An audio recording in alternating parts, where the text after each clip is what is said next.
Hey, my name is Grant. You can call me the G-Man for short. Today we'll be watching Shawshank, released in 1994. That is right. And this is actually going to be my first time reacting to the film, and I of course will be breaking this down to be less than 10 minutes for YouTube's sake, but I will be posting a full-length reaction to the film down at our Patreon, so you want to check out our Patreon, support us out there, get poll votes, help us decide what we want next. Check us out. Very much appreciated. And of course, check out all of the social medias. For right now, though, let's actually hop into this film. This looks like we're starting outside of someone's house. This guy doesn't look like this is the best situation in the world, man. Looks like he's really depressed about something. This film is based around somebody going to jail for false accuse of murder, if I'm not mistaken. Let me actually double check that. But yeah, so this it's about Andy, who is sentenced to consecutive life terms in prison for murder of his wife and lover. Wow. So he's being interrogated right now and questioned by the court. It looks like... When they arrived, he went up to the house and can't really tell. No. Let me stop talking for a bit. I got back in the car and I drove home to sleep it off. Along the way, I stopped and I threw my gun into the Royal River. I feel I've been very clear on this point. Well, where I get hazy is where the cleaning woman shows up the following morning and finds your wife in bed with her lover riddled with 38 caliber bullets. I gotta quickly point out here, the likelihood of him throwing his gun into the river before the events of them getting killed is very unlikely and does seem very coincidental, gotta say. So that is kind of sus on his part, but there's a lot more variables that are not taken into account. So the court's got a good point, not gonna lie. But they're not taking account of every variable. So Morgan Freeman's going into prison with the same guy who just got 25 years of prison. So it looks like these two are going to meet up and be buddies. Now my question is, are they going to try to break out? Which I highly do doubt they do, based on what the film's describing. So it'll be interesting. I'm just about to figure this out as we go along. So it looks like they're making bets. How long will they last, mentally speaking? Yeah. To anyone who is just in a normal kind of environment, this would be very traumatizing. Definitely. Look, that guy, a main character though. He looks like he's just like out of it completely. He's just like, bruh, I can't believe this is happening. When do we eat? That guy should have not asked that question. GG, bro. Yeah, you can make an assumption what's going to most likely happen next. Heartbeat, unless your mental standpoint is strong, but most people are not like that. It's unfortunate. Our character's kind of just like out of it already. The other ones, like the chubby guy from earlier, he didn't seem like in a good situation. He looks like he was gonna break down the first night. So we'll see if that happens right here. Yeah, as I said earlier, he's probably not a good mental standpoint from where he came from. Poor guy. It looks like the main character though didn't really get too traumatized from the experience first night in compared to the chubby guy, of course, but he is in a different mental standpoint. I'm gonna talk about that a lot because I like that kind of stuff. So one was kind of like didn't feel like he should be in this kind of situation. The other one doesn't really know how to accept the situation, the reality of what happened to his lover and stuff like that. So puts him in a very different mindset compared to the other guy. We don't really know where the trouble guy came from, but we can understand the situation based off just how he's reacting. He doesn't really know what his food. Oh, what is that? Chief, I think that's a health problem. I would not eat that. Are you going to eat that? I hadn't planned on it. Do you mind?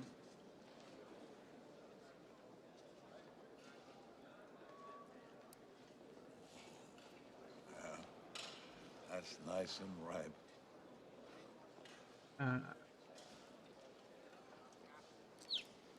Oh, thank God.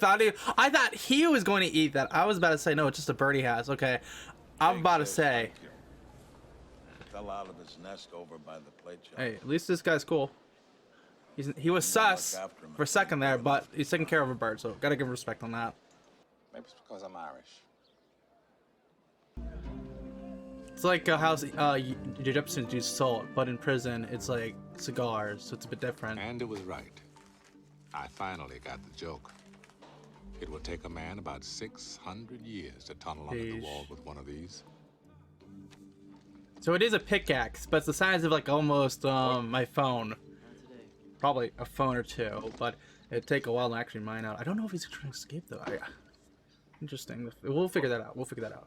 Looks like this guy's a librarian of some sort. Okay, sus guy from earlier. This was that sus guy we were talking about. This could go really bad in the next 10 seconds. Oh no, that was 2. Is that a 3rd? It's a 3? It's a 3? Can I make it 3? Okay, no. We always got Flower. He looks like he's ready to defend himself. Is that Flower? Yeah, there's the 3rd. There's the 3rd. This is not looking poor guy. Our guy is... Oh. Yeah, no, this is gonna suck for a guy. So it looks like he made some money, but the government's gonna take a good chunk of it because that's how the government works. Poor guy. Andy, you nuts? Keep your eyes on your mouth, man. Andy. Well, all right, you're gonna pay some taxes, but you'll Looks like still Andy have might be to- knowledgeable about something Maybe like enough that. to buy a new car, and then what? So it looks like Andy wants to help out this guy because mutually benefits both of them, and he gets a lot of money out of it, and he doesn't really have to pay Andy at all besides a few beers. I gotta say, in Andy's standpoint, good for Andy. He is quite knowledgeable. It looks like he's like that one guy at work who you don't talk to until you realize he's really smart or something, or very knowledgeable about something useful to you, or useful just like, oh my god, I don't know you knew that. Wound up sitting in a row. What? Ooh, I forgot. And remember, Andy helped this guy earlier, the officer. So this is actually where the mutual relationship earlier came in to help. So it looks like this guy needs Andy still. So if this antagonist, the antagonist beat up Andy earlier, kills Andy, it does not benefit the actual cop. Ooh. Can't say I approve of this. But I suppose exceptions can be made. Looks like he's earned the respect of the warden. Both the so the warden is one of those kind of guys. I feel like in prison, like this is just a kind of my base of understanding based on the film. Once you've gained, and this also is the most for humans too. Most times when you earn respect from someone, it's really hard to lose respect and loyalty. Unless you break it, but once you break it, you'll never earn it back. So it looks like he's building up that kind of relationship with the warden and also the guards, which is very good for him. Some things are best left. And he's just enjoying himself right now. And the guard just like, what the hell's going on, Andy? Because you know he's basically earned their respect, right? So him playing the music is just like, Andy, what you up to, buddy? You're not doing things sus, are you? Andy, let me out, Andy. Looks like the warden's got his speaker for the court. So Andy, it looks like everything's coming along for Andy. The warden looks like he's taking the situation and acknowledges it, and he's like, this is probably true. But what's going on now? What the hell? You know, I thought the warden wasn't gonna be like a really big antagonist, but then again, that's where like the twist can come out. So looks like the warden is a main antagonist. Looks like Andy's mental state is finally cracking. Oh, just imagine if you have the opportunity to redeem yourself, then all of a sudden it crumbles down because the corruption around you takes over, meaning that you can't even do so. Anything. What did he put under there in that field where he proposed to his wife? Did he put money there to the point where it's enough to actually take care of themselves? I'm really worried about him. Nope, you're gonna... Yep, there it is. Warden is dumb.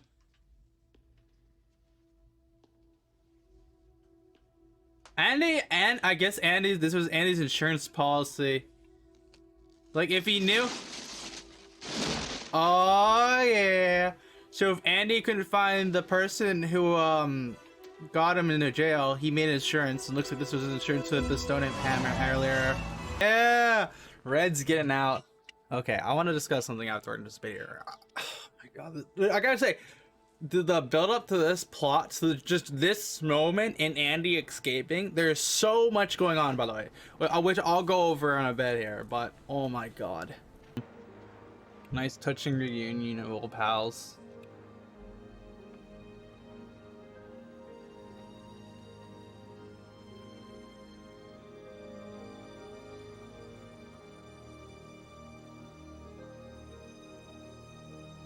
That's nice.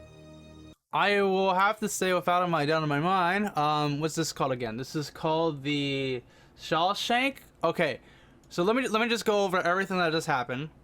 Our boy Andy gets sentenced to prison, right? Of course, Andy is sentenced there in in the long term, he makes a bunch of allies. He meets Red, a good trade person and stuff like that. And then he is very, very much in this situation where he's like, can't do anything, right? But he's given the opportunity to redeem himself, and on top of that, get evidence to put the person who should be in jail and not him for his wife and also his lover's murder. And of course, the plot twist happens.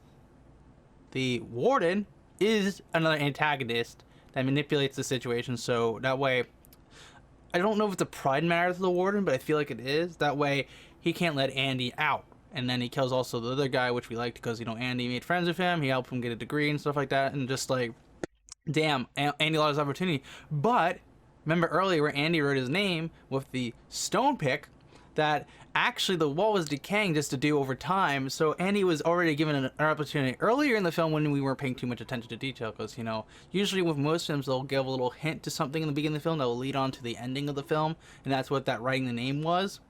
So he picked over time out of prison, hoping that he wouldn't have to resort to escaping. But even if he did, he already put up a fake phantom of course, all the information he needs just in case if he does need to take that last resort. I gotta quickly say, Shawshank, it's a really good film. I gotta say, the thought that went into the characters' minds was so good. The characters are wholesome. It had its up and down, of course, of Brooke, by the way. But I love it at the end how Red just touching that says like, Brooke was here, so was Red. They kind of compliment the film in itself and the like the loss to redeem arc. You get what I'm saying? But no, this is awesome. Shawshank was really good. If you guys don't know, Shawshank was actually recommended from my YouTuber friend, Tim. I will put a link to his channel down below if you want to check him out. We're pals on YouTube if you don't know. But this is my first reaction, of course. Of course, I will be shorting this down to make it less than 10 minutes or however it is so I can post it on YouTube. The full link reaction will, of course, be down on our Patreon. If you want to support us there. And even if you want to vote on what we watch next here, of course, you can support us there and put what we vote on what we watch on next. But yeah, that is Shawshank 1994. If you did enjoy this film and you did enjoy me reacting to it and you did find it interesting, of course, very much appreciate you get subscribed and hit that like button and check out our Patreon. And until then, I'll see you guys for the next movie. Until then, G-Man, out.